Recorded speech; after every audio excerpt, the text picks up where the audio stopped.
think. Good morning, everybody, and thank you for coming to Land Grant Research Seminar Series.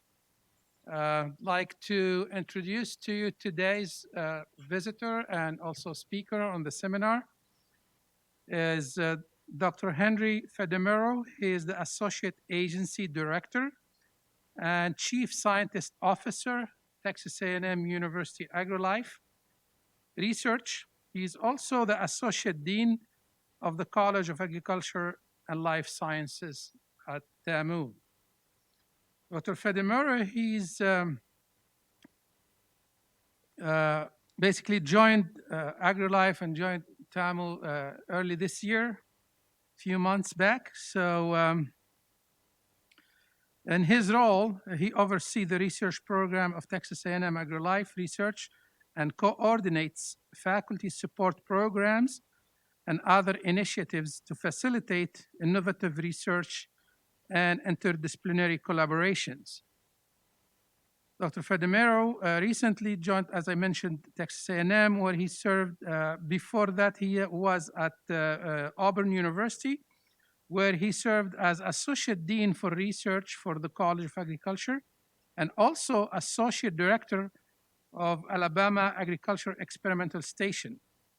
Among other leadership roles, he received the Rhodes Scholarships to earn his PhD degree in entomology and pest management from the University of Oxford in England in 1995. Before joining Auburn University, he had worked at and other several institutions and agencies, including Iowa State University, University of Minnesota, and Minnesota Department of Agriculture. He is a fellow of the Royal Entomology Society. With that, I would like to welcome Dr. Henry Fadamiro. Thank you. Thank you, Dr. First. Sorry.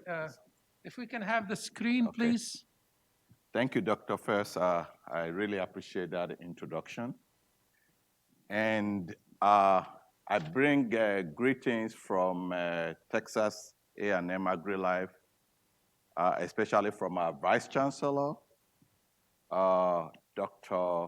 Patrick Stoffer. Many of you, I know Dean knows him, and some of you know him.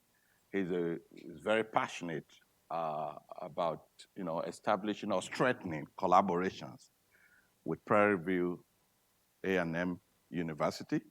Actually, he's currently traveling. He's on a trip, but I exchange here, and even up to this morning, he knew I was coming here, and he provided some input, and he wanted me to personally extend his greetings to you all. Actually, I have a slide, about him saying hello. But if it's if we can get the projector working. Yeah. 2 minutes, okay? 2 minutes. Okay. All right. So, but then I'll continue, and then I can come back and show the slide, later.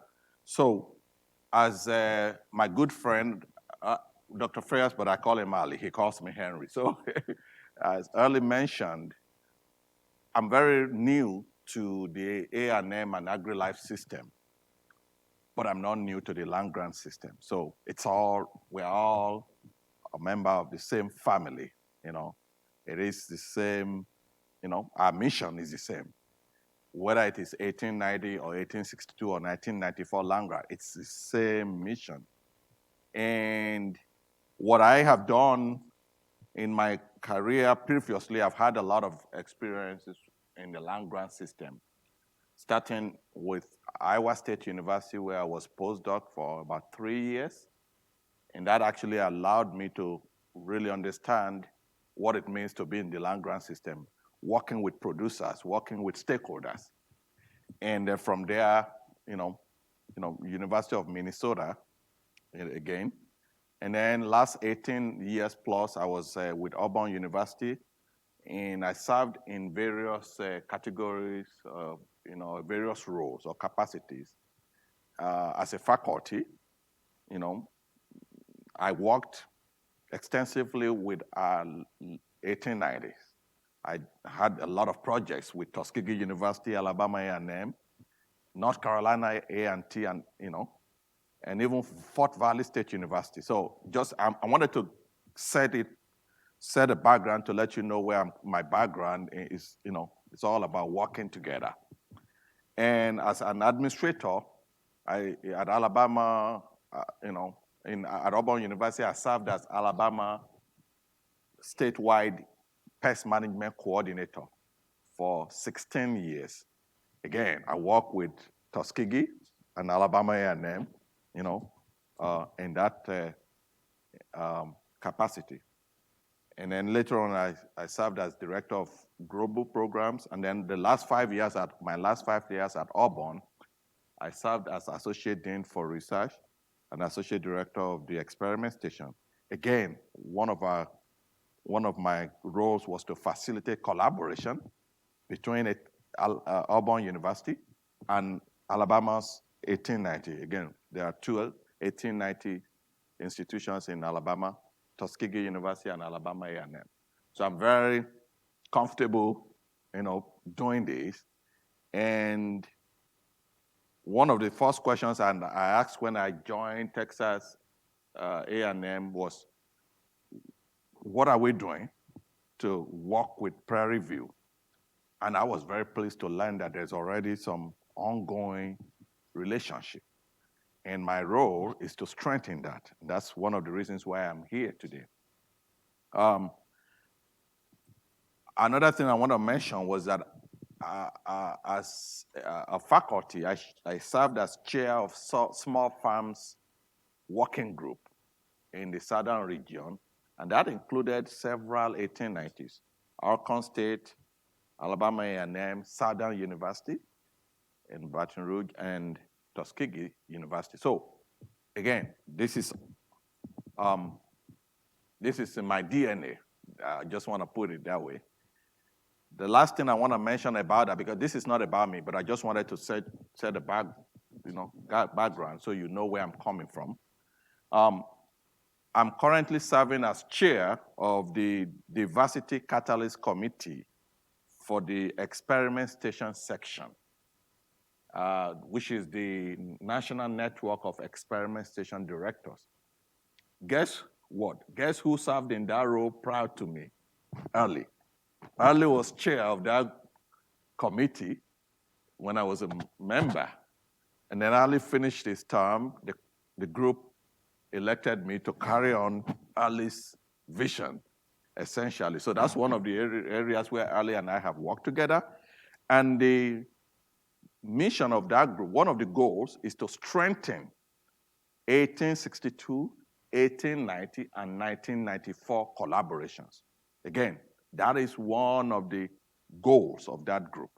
So again, I'm here today to represent AgriLife, but also representing the entire land grant system that we need to continue to work together. So with that said, it's coming, okay. So Texas A&M AgriLife is a member of the Texas A&M University system. As many of you know, it's a big system, and the system includes 11 universities and 7 state agencies. Prairie View is a member of that system. Thank you. And so we are a member of the same family. Okay, this is our family here. 11 universities, including Prairie View A&M, and then Texas A&M AgriLife includes 4 agencies and the College of Agriculture and Life Sciences. Okay, so everything agriculture is included in Texas A&M AgriLife. So Forest Service, Extension, Research, and then the Vet Medical Diagnostic Lab. So again, this is the entirety of AgriLife. Today, I'm going to be representing AgriLife, but specifically, I'm going to be focusing on AgriLife Research, okay? I want to go back to the greetings from Dr. Stover. For those of you who may not know him, this is Dr. Patrick Stover, the Vice Chancellor, Dean, and Director of AgriLife. So he wears all of the hats, but, and he is our leader. And he has worked extensively with our dean here. So,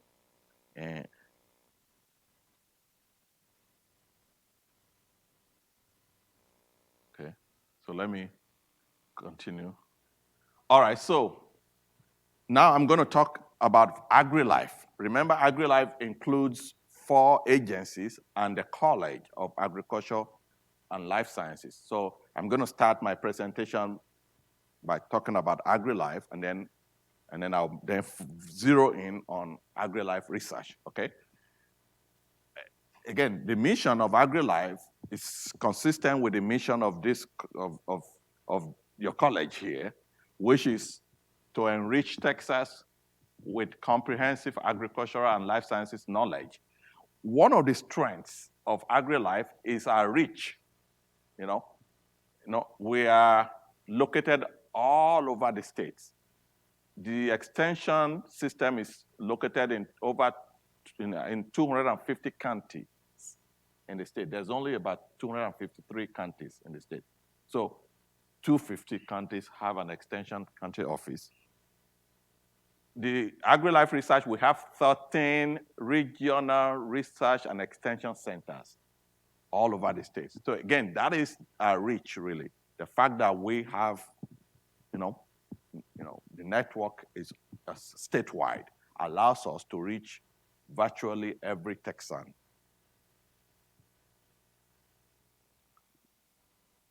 Now I'm going to highlight each of the agencies, and starting with the College of Agriculture, then before I focus on AgriLife Research.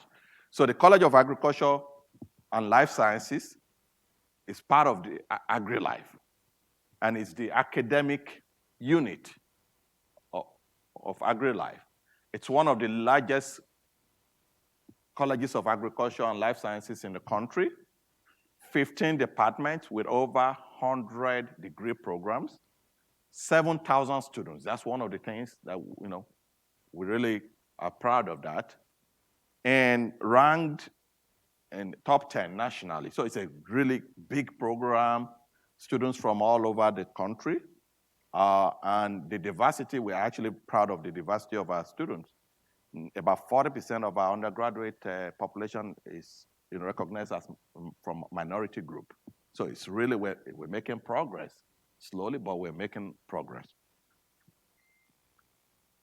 Next, I want to highlight AgriLife Extension, which is an agency within AgriLife. Again, the beauty of our extension program is that we cut across the entire state. Since 2015, more than 1 million individuals have participated in our Extension Healthy South Texas program. I just use that to highlight the reach of our extension program. Texas A&M Forest Service, another agency within AgriLife. Again, the Forest Service work with local fire departments to respond to over 200,000 wildfires since 2005. So there's a lot of, activities that the, Forest Service is involved with.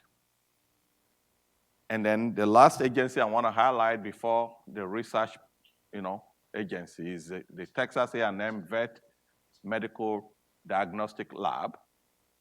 This is an agency that is, involved in diagnostics for animal health and also surveillance and response, statewide. In 2020, for instance, the agency performed over 1 million tests, from, over 6,000 clients across all of the states nationwide and 12 countries. So it just, gives you an idea of the reach of that agency. So now I'm going to focus on Texas A&M AgriLife Research, which is the experiment station, okay? The research agency within AgriLife. It started as the Texas Agricultural Experiment Station, established in 1888. So this is the evolution of AgriLife Research. So we've rebranded over the years.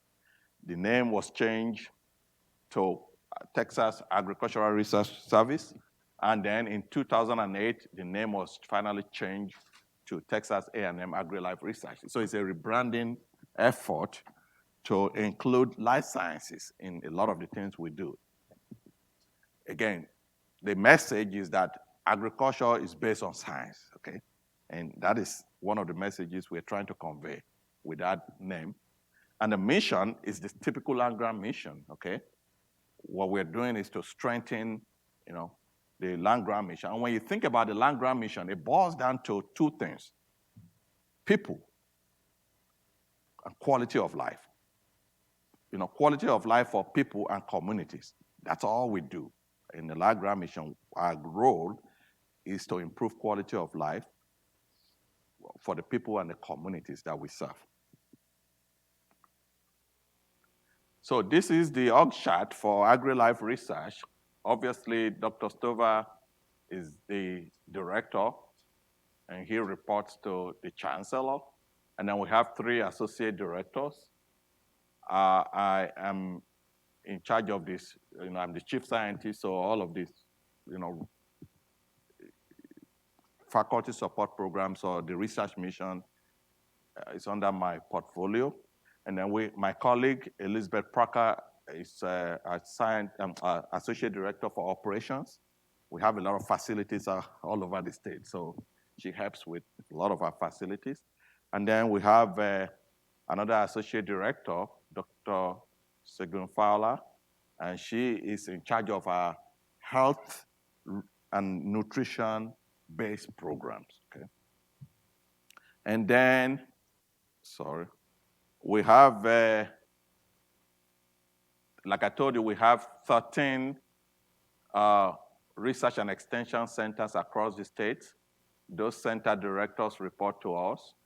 And then we have a lot of institutes that I'm going to highlight later. And then we also have the Office of the State Chemist. It's part of AgriLife Research. And then we have the foundation seed, because a lot of what we do requires, seed crop breeding, or plant breeding. And then we have foundation seed. Then we also have an Office of Corporate Engagement and Research Support that helps us with innovations and commercialization. And that office reports to me. So a lot of what we do is, is explained here. So today, AgriLife Research is located across the state. Again, the headquarters is in College Station, and then we have centers indicated in green all over the state, and some small stations, in blue. So, from El Paso to Amarillo. That was one of the things I experienced when I first joined AgriLife. How big Texas is. I mean, one week I was in Amarillo, the following week I was in El Paso, traveling, crisscrossing. So it's like you're in a different country, We have close to 1,300 employees, AgriLife Research, and over 400 PhD level scientists, including 300 faculty members in College Station, okay? And about 110 faculty members all around the state. These are the institutes. Some of our key institutes: Institute for Infectious Animal Disease, Natural Resources. Remember, forestry and natural resources is part of AgriLife Research. And then water. Water is a big one for Texas, and we have a Water Resources Institute. And Dr. Faris has worked, with that institute. And Norman Borlaug Institute for International Agriculture, that's a very popular, famous institute worldwide. And then our new Institute for Advancing Health Through Agriculture. I'm going to talk a little bit about that today. We're proud of our core facilities. We have a lot of facilities that aid our research. We have genomics and bioinformatics facilities where you can, send your DNA materials for sequencing and bioinformatics. And then we have an institute for genomic medicine that houses, mouse for your research. A lot of our faculty work on NIH-related work. And we have a core on plant and animal gene editing. And then we have another system that we are just about to, finalize. It's the automated precision phenotyping facility. We're hoping that will be concluded by the end of the year. And this is going to be really good because it's going to allow us to introduce AI into a lot of our greenhouse work. So in terms of our focus areas, you can look at it and everything we do falls into one of these 4 buckets. Farms, ranches, and fisheries, that's the traditional ag. The environment, a lot of what we do, natural resources, water, forestry. We're also interested in new technologies to aid scientific discoveries. And then this is an emerging area for us, nutrition, health, and wellness. One of the things we've been doing in AgriLife is to connect agriculture and health. Because when you think about it, a lot of health issues, chronic health issues, is related to agriculture. In terms of priorities, we always hesitate to list because once you start listing, it's like asking you to pick your favorite, child among 10 children, but we just put a few things on here. This is not limited to this. There's a lot of other things we do, but just to give you an idea of some of our strengths, okay? And as I mentioned, the Borlaug Institute gives us a global perspective and allows us to actually connect more with the international world. So, talk about AgriLife research. Our research enterprise is probably the largest in the country in terms of, colleges of agriculture. The research expenditure is $230 million a year, which gives us number 1. We're ranked number 1 6 of the last 7 years, in terms of ag-related programs. And most of our funding comes from federal government and obviously the state, some private sector. These are opportunities for us to grow. We're actually looking into how to grow it. We're doing well, but there's room to grow. And in terms of our federal sponsors, this gives you an idea. Most of our funding comes from NIFA, but a lot of NIH institutes too. When you add up all of these NIH-related programs, it's almost as strong as our NIFA portfolio. So again, we have a lot of faculty that really work in the NIH space. And gives you other idea, NSF, obviously, Army Corps of Engineers, and USDA, Natural Resources Conservation. All of these are, opportunities for funding for our faculty. I just listed, I want to brag on some of our faculty members. So I listed some of our new funding last couple of months. And you can see A lot of them are very big. We just recently got awarded a Sustainable Ag Systems grant for 10 million led by Katie Lewis.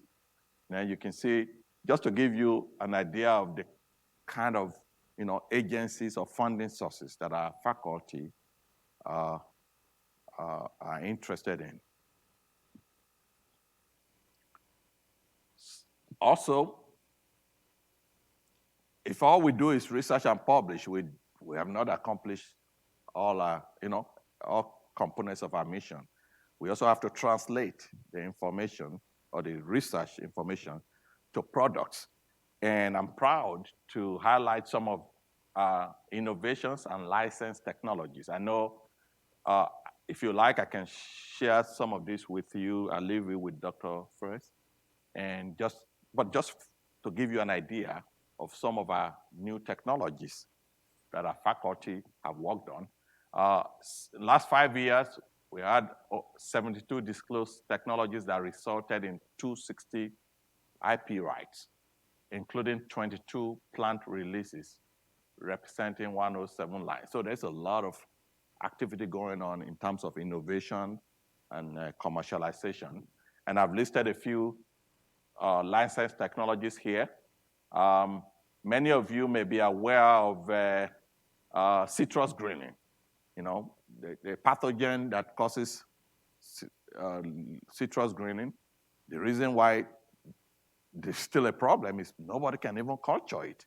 So our faculty team, they've come up with a way to culture, that bacteria and similar bacteria.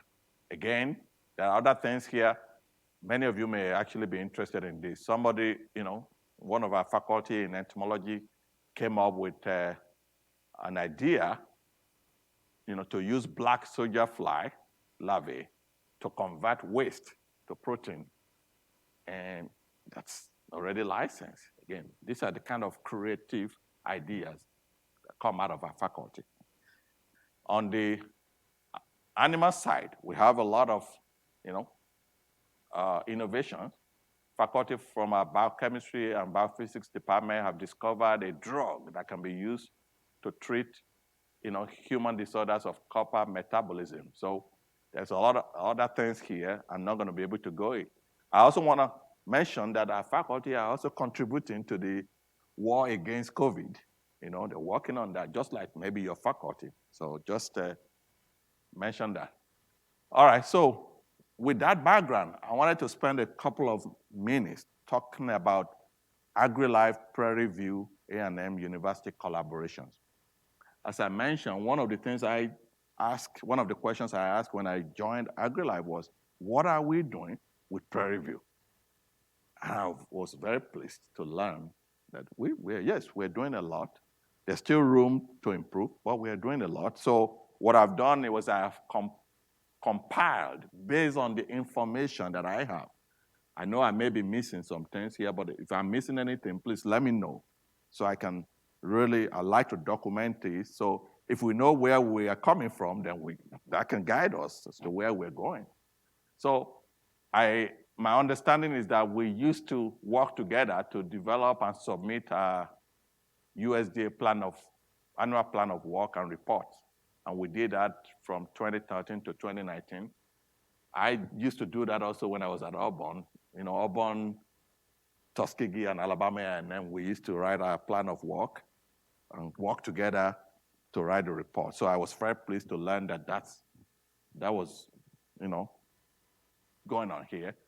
Earlier this year, there was a virtual summit that our dean and our vice chancellor actually worked together to bring people together to participate in that summit, a virtual summit entitled Stronger Together. That is actually the right frame of mind, strengthening AgriLife and Prairie View agriculture connections. So that's great. I think now there's an opportunity to build on that.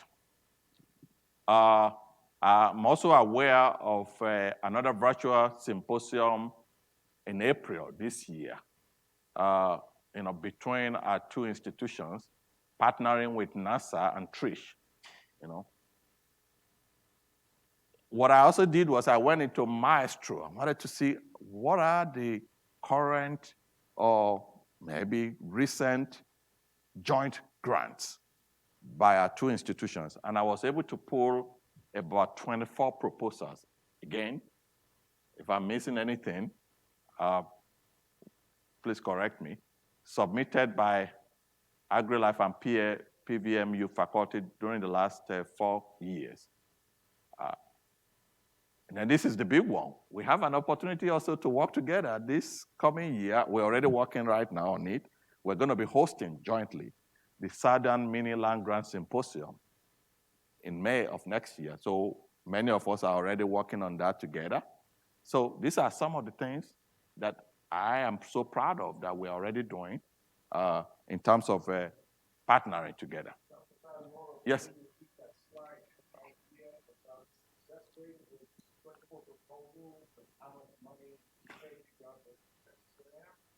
I have a slide that shows some of the funded ones. How much money each institution received, we'll have to look deeper into that.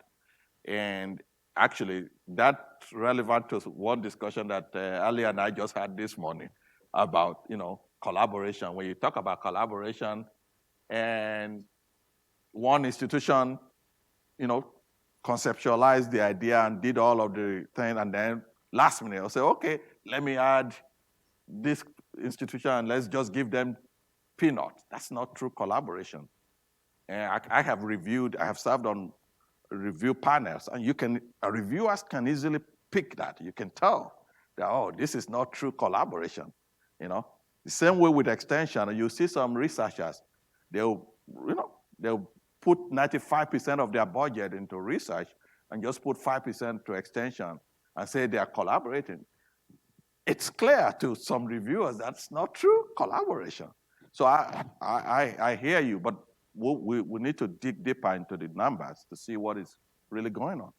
But these are examples that I got from Maestro, but also from Ali here, okay? Examples of some of our joint grants funded, okay?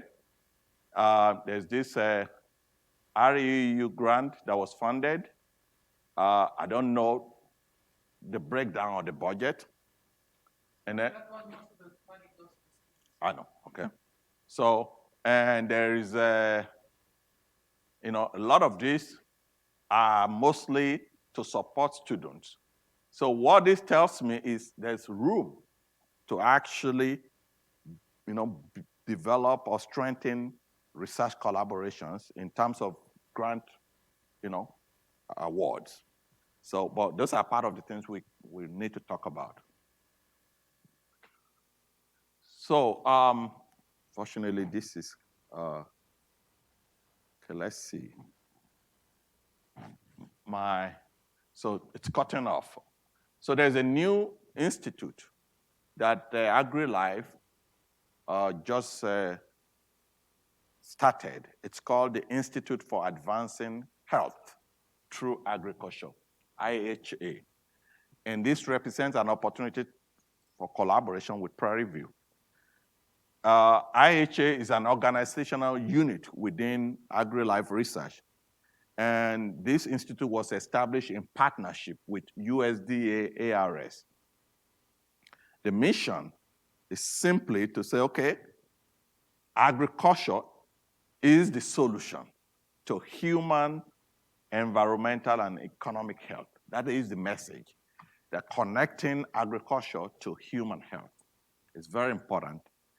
And that can only help our land grant mission because people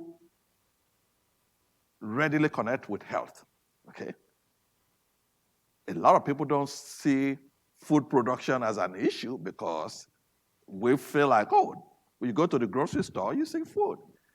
But you don't really think more about the quality of the food or how it's connected to your health. So this is to help strengthen the land grant mission, really, okay? It's not to take anything away from the land grant mission, it's to strengthen that.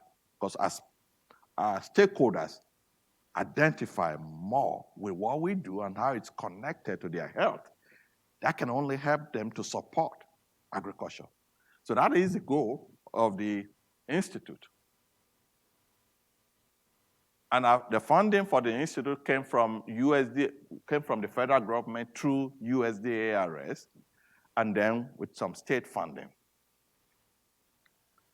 And when you think about IHA, there are 3 focus areas or hubs. The first is responsive agriculture.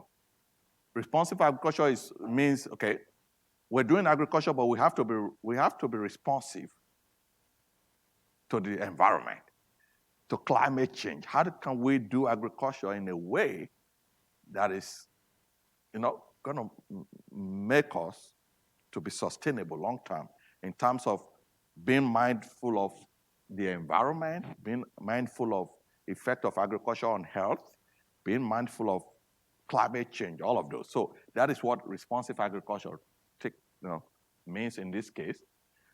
Another focus is precision nutrition. So how can we,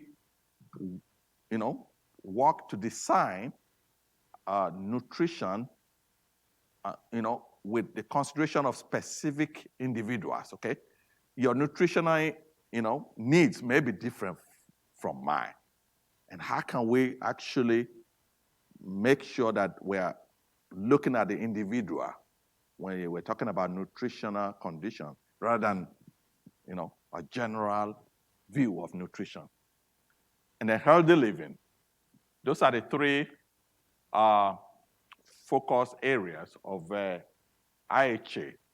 And the membership, faculty,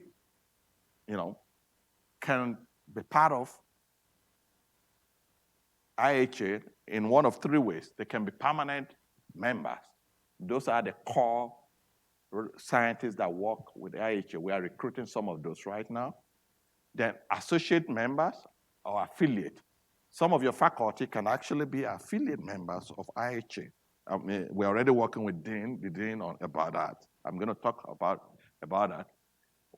One of the ways in which that can actually happen is through the AgriLife Prairie View Postdoctoral Fellows Program. As part of this IHA, we are recruiting a cluster hire. We're having a cluster hire of postdocs. Actually, a total of 16 postdocs. 10 postdocs will work to facilitate collaboration with USDARS. 6 will work to facilitate collaboration with Prairie View. And the way it works is we're going to have 1 faculty at Prairie View here and pair them up with a faculty at, an AgriLife faculty. And each of them will have a postdoc that will work together on a joint project, okay? And we're going to fund those 2 postdocs for an initial period of 2 years. Again, this is one way to actually get our faculty to start working together. I am managing that program. Actually, we're about to post the announcement for the postdocs. Actually, the dean actually gave some input, right, this morning about it. So I guess the reason why I'm saying this is an opportunity for our faculty to work with your faculty and, without necessarily adding to your plate, okay? When we fund postdoc, the postdoc does the work, most of the work, and then that can also help to leverage extramural funding. So the postdoc will be fully funded, and then it will also come with research funding, for the labs, okay?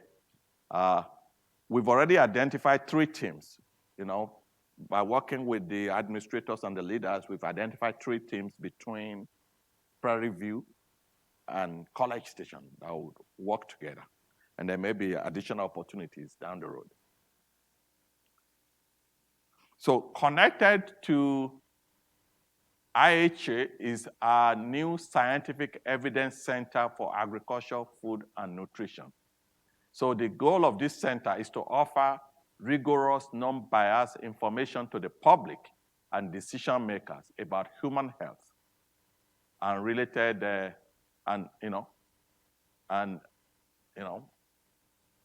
economic outcomes related to agriculture and food policy. So there is no way to get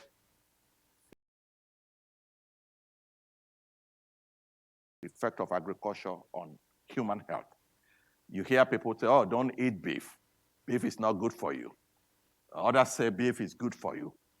There's a lot of information out there, but there's no hub where those informations or data will be analyzed and then say, okay, this is what the data shows. You know, you get data from different sources, and this is what it shows. So that is one of the roles of the evidence center. The evidence center will be a non-biased, source of information. There's going to be a lot of focus on policy and decision makers, and then there will be a lot of data scientists working, conducting meta-analysis of all of the available data, okay, on different aspects of food, agriculture, and relationship with human health. And then that would help us to really support agriculture, because you hear a lot of misinformation about how we produce our food. You hear a lot of myths about agriculture, but there's no scientific center right now that is out there that is looking at all of these data and making a scientifically based, judgment call or analysis. So that is the role of that center. So this is about my last slide, or maybe, there's a new opportunity that we're talking about now for collaboration. Many of you may have heard of this NSF AI Institute. And the preliminary proposal is due January 14th. This is an opportunity to start working together as institutions. I'm already talking to Ali about this, and see how some of our faculty may be able to work with your faculty to submit a proposal, because this is the future of agriculture, artificial intelligence. So if we can bring an institute to Texas, NSF Institute for AI in agriculture, that would be big. And so that's an opportunity that is very current. And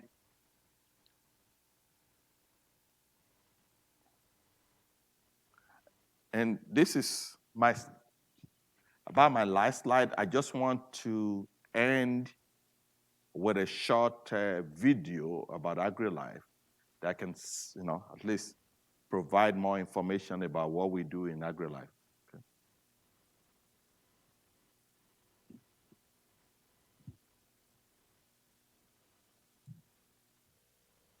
Okay.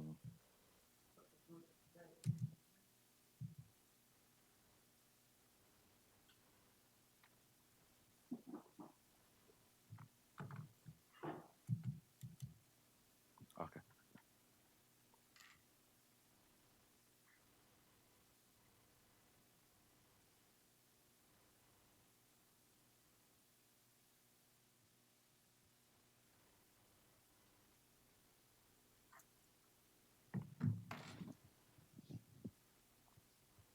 We'll give the popcorn while Okay, all right.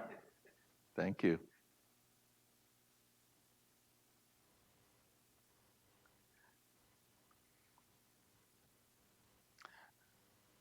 I thought it was the usual issue with administrators. Administrators are never technologically savvy, so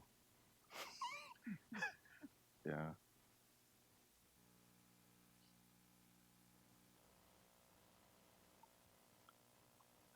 You see your slide.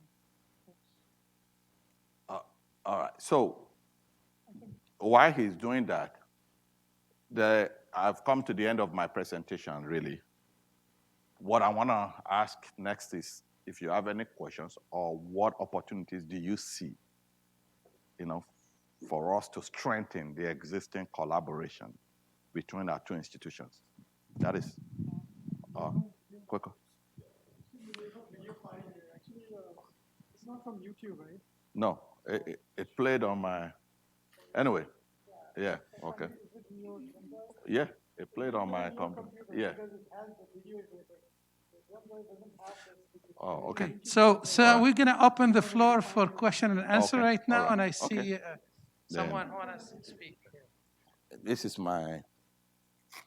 You want me to? If it's on my computer, you can do it. Okay. All right. Go ahead. Then.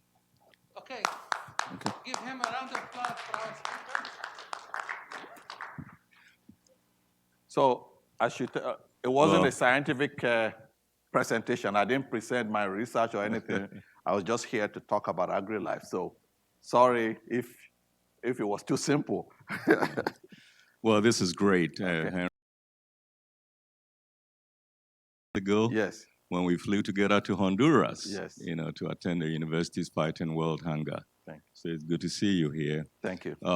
It's refreshing to see the collaboration that is going on between Prairie View A&M University, especially faculty members and those at Texas A&M University Yes. in the area of research. We've also talked about the possibility of maybe having faculty from each campus come and do some guest lectures. So I think this is something that we need to talk about and see how we can get faculty from the two campuses to give lectures as a way to strengthen that collaboration and for the mutual benefit of our students. So. Thank you. And I agree with you. That's a very good. That's a very good thing to do. We actually explored that while I was at Auburn. And I think we need to look at that. Part of it will be how, especially now with the virtual, it could be virtual. Part of it could be virtual. Part of it could be, face to face. And so that would be something I would be glad to discuss that with executive associate dean for the college, Claire. Claire is, gonna be happy to hear about that. I don't know one of the things I had prior, from prior experience, is sometimes it may need some credentialing, okay? If faculty will be teaching, if they are gonna be listed as instructor of record, then they may need to be credentialed at the other institution.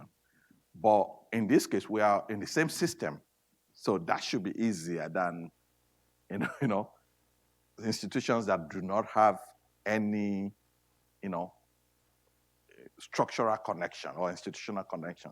In our case, we are within the same Texas A&M system, so it should be relatively easier. So I'll be happy to discuss it with the leadership team. Okay. Any other question? You want to chime in? Yeah, Henry, fantastic presentation. I think you did a great job. Thank you. Kind of laying out the landscape. How did we get here? Where are we going from here?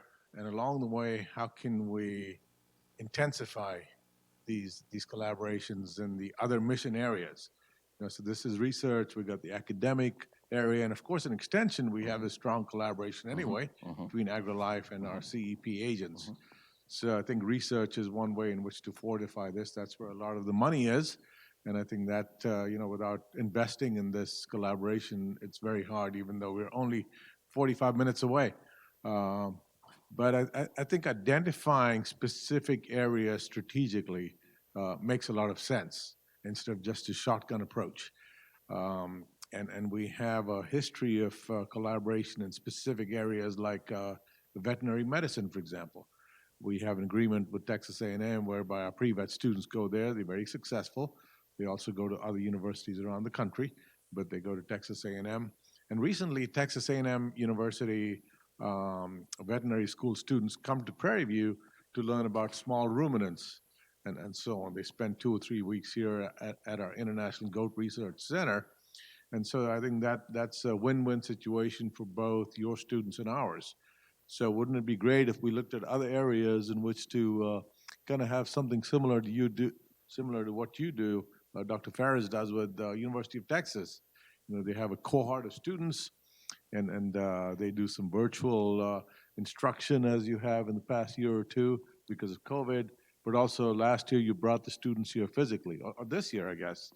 And so that is a win-win for our students. It exposes them to students from other universities, as well as students from those universities here. So I think this is great. I very much appreciate what I heard. So thanks to you and your team for working diligently to grow stronger together. I think that's a great calling card for us. Thank you, Dean. I appreciate that comment, and I've heard a lot about your willingness to help facilitate this. Dr. Stover is really very upbeat about working with you. So thank you for that mindset. Having said that, one of the things they didn't mention something about students, and it's also related to your question. Something just came to my mind. So I mentioned that we have a corporate engagement office. One of the things we have just started is what we call the corporate affiliates program, whereby we're bringing in companies, from the entire country to buy into that and sign up, and part of it is they're gonna have access to our student, they're gonna have access to our research, and they're gonna be our partners, in terms of our mission. That's actually an opportunity also to include students from Prairie View. It just occurred to me that could be an opportunity to extend, that to Prairie View, so we can all, because when you think about some of these companies, a lot of these companies are looking for a one-stop shop where they can get everything. They don't want to partner with every individual institution. They're looking for 3 or 4 key partners that they can go to. And if we present ourselves as that makes it for our partners, that's beneficial to all our students from here, from college. So that's something they need to. I think before, just to support what you just mentioned and what I saw showing some of the funded projects jointly between PV and TAMU, I can tell you 3 out of the 6 he provided there, I was involved in, and 3 of them were funded the first time. It's not like you have to resubmit whatever, because the funding agency, they look very, very favorably into joint projects between 2 institutions like PV and TAMU. So I think this is an opportunity to collaborate on, or increase the collaboration, being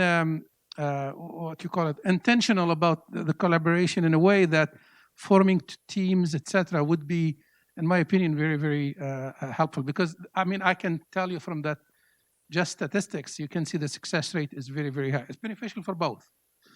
Dr. Parks, I think you have something to. Yes. I'm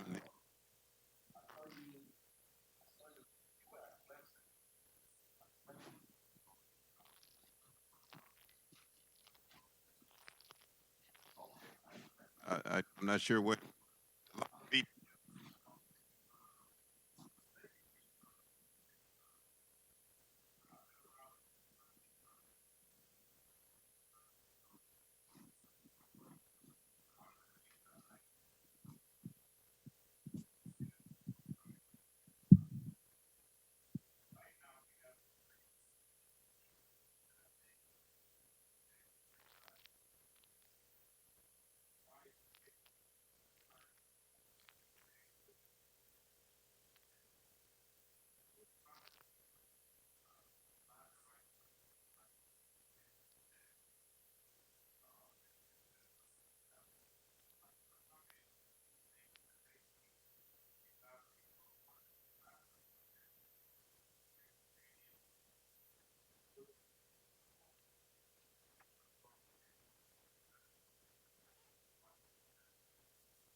question, but I want to introduce Tony Adesimoye. So, and then he worked with recently at Texas A&M. He's helping me to set up. So if you think I'm not taking it, I just want you to. He's already, I think that should be explored. When I get back to college session, I'm going to look into that with the department head for animal science, Cliff, and also talk to Claire about it and see. I'm sure they're going to be interested in helping, but the details we need to, and I may include you in that conversation and see how we might be able to work something out. Obviously, we need to identify a willing faculty, but we're not too far apart. It's just, just 45 minutes drive. So that shouldn't be an issue. Obviously, I can't promise you right now but I'm going to explore that opportunity, talk to the right people and get you involved with that and see where it takes us, okay? But I agree, that's a good way to actually continue or strengthen the existing collaboration. I think one excellent point that I saw in your presentation, many of them, but at least I can appoint one There's of only them. one. Is about the opportunity that with this Institute of Health through Agriculture, and what I think the idea about having joint postdocs working between two faculties at Privy and Prairie, that's the example of type of partnership of intentional collaboration would be. We're not talking, we're putting something together and we're working, this faculty, once they have that postdoc working with them, they will be submitting manuscript, they will be submitting proposal, etc. So if we can duplicate that type, some additional initiative in other areas of agriculture would be great. I mean, I think I'm very, very, very pleased to see that type of, that's the practical way of being intentional and type of collaboration. The credit goes to Dr. Stover.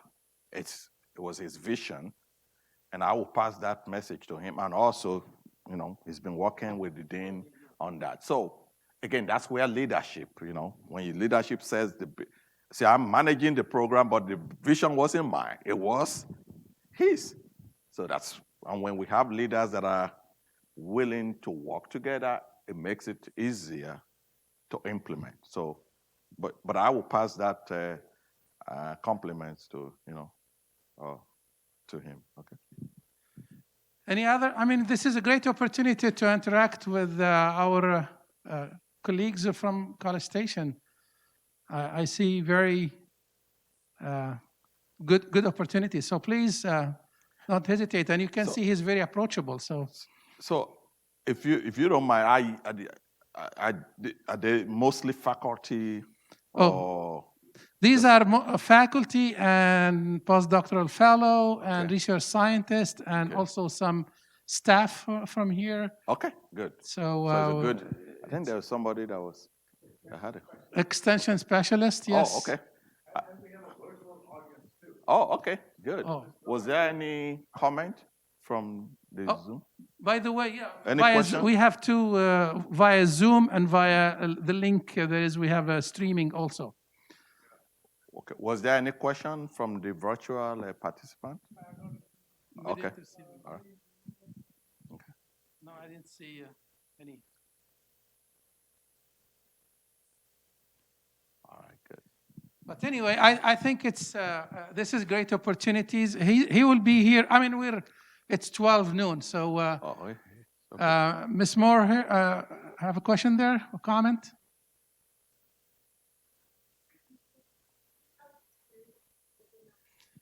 I don't think it's turned on.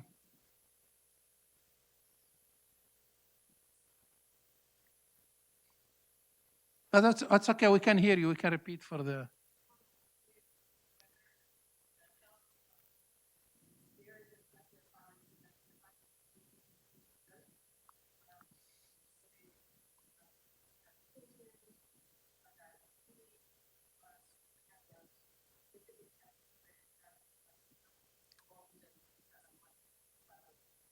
So for this initial phase, some topics have been identified.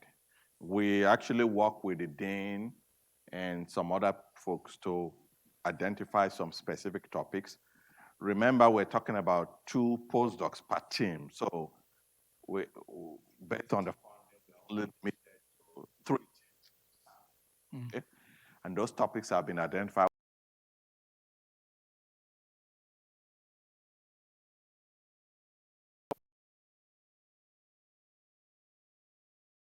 The third one, so it's been identified that this will in the following year. We're hoping that fields, but that is where we are.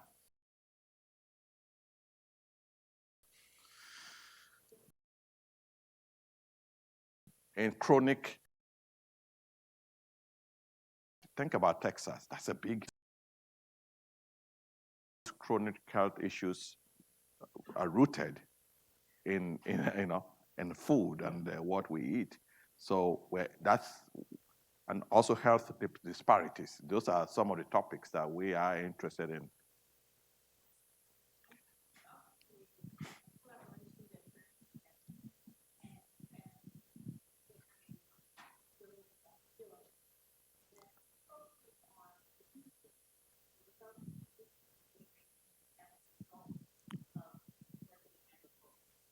So that may be a good topic that if you don't mind sending me, because that sounds like something that is going to be relevant to the mission of the Institute.